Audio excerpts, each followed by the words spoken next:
The Good Ride, avoiding reality part-time since 2006 and full-time since 2010. Ghost.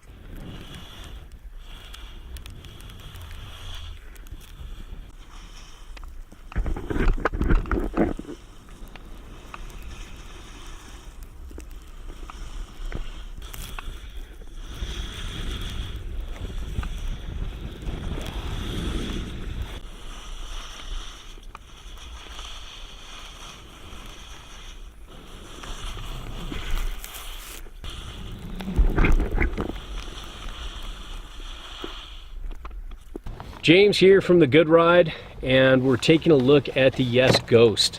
It's evolved a lot since I last rode it when Tadashi was riding it, and now it's basically become a slight variation of the Standard, which I rode it against today.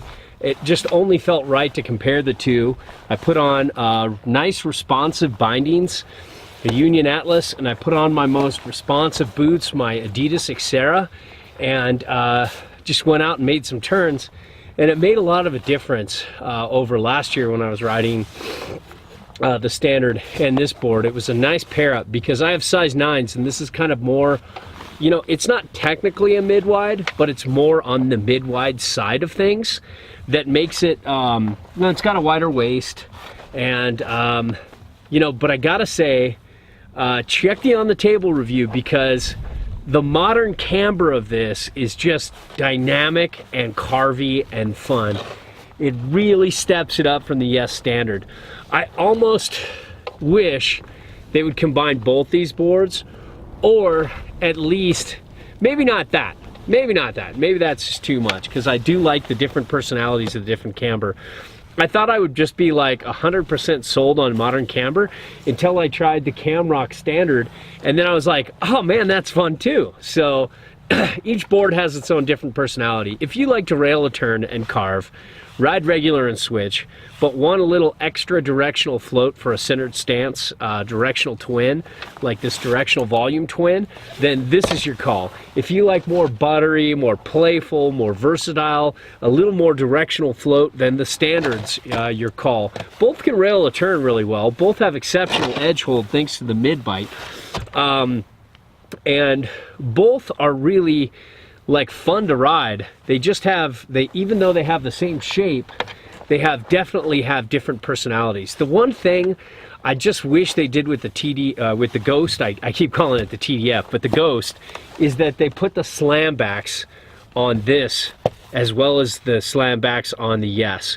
Now you can't use the slam backs with mini discs, but if you have a full-size disc binding like now, or Jones bindings now, or the Union Atlas mini, there are still a few Union bindings that have a full-size disc like the Atlas, then you can use the slam backs on the Standard. For the Ghost, you can't, and it only has 5 inserts. I wish they'd charge a little more and put more inserts in there. I think people would like to see 6 inserts. You could get a little more setback on board that way. But look, those are my 2 little complaints. Yeah, it's a little wide. It's a little slow turning for me. It wasn't fun in the bumps. It wasn't fun in, it handles uneven terrain really well. It just doesn't weave in and out of it really well. And it wasn't fun for me in the pipe. I took one run on the pipe and didn't like it because it's just a little too wide for me to get over for my size 9s.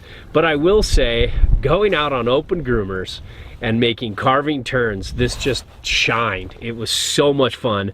It really is fun. I couldn't get it edge to edge quick, but once I started getting into some of these turns, and then taking it wider, and then finally like carving, it was so much fun. And that's what makes this board good.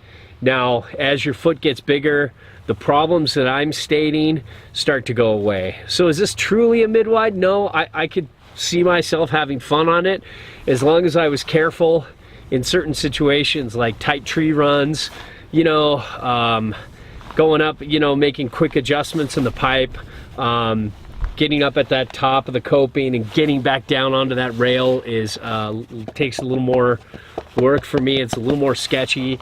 and you know, weaving in and out of bumps and uneven terrain, but most people don't ride bumps. If you do, and your foot size is like mine, then you might want to think of something else. If you have bigger feet, then yeah, it'll be fine there.